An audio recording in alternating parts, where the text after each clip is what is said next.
Danko Bafethu, welcome to Kaizer Chiefs True News Body. Please subscribe, watch, share, and comment Bafethu. Ake sikhulumeni ngendaba kaMiguel Bafethu. I'm not convinced ngoMiguel Bafethu. Miguel, I think eh isikhathi sokuthi iKaizer Chiefs imhlalise ebhentshini Bafethu.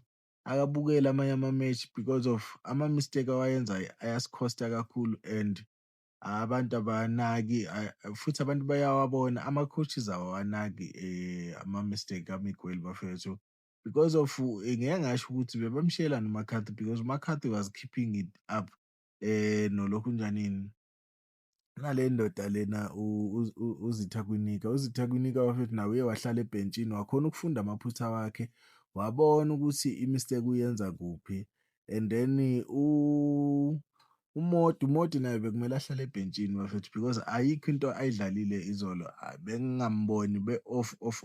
Bekumele ngabe bafake uVelebhayi uDupree-ke yena angazi ukuthi bebamsaphi ngoba kube kuthiwa mhlawumbe baze naye bamhlalise ebhentshini ngoba kunamanye amaplayer njengoSirino. USirino ku-suspension yelokhunjanini i-yellow card bafethu, ingakho engabuyanga naye. uLilepo yena naye I think usasekule period yokuba injury, so I don't think is done ilona injury yakhe. And then uMayo nayo since ubeka ku-injury I think is still dealing with i-match fitness. So ulona uSolomons bafethu, he played very well bafethu, well done to him. And then i-combination yakhe noVilakazi, I think uVilakazi is starting to grow naye. Useyaqala ukujwayela amanye amaplayer ukuthi bakhona ukudlalisana because he can play with uMonyane, he can play with uSolomons and izolo udlale kahle kakhulu enoSolomons.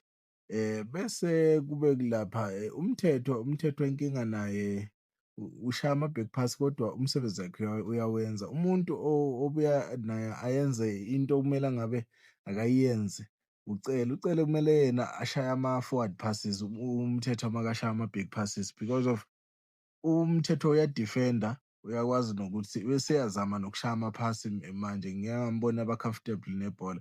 But uCele naye kumele kube akathathe i-responsibility singabe sibhekane nomthetho we-one. And then uMatlowa angazi ukuthi bebamfakelani bafethu because ayikho into esi-ofara yona bafethu uMatlowa lapha and akadlali nala ekhaya, so ukuthi ayodlala lokhu nje ama-away game le Africa I think kuba yinkinga kuye.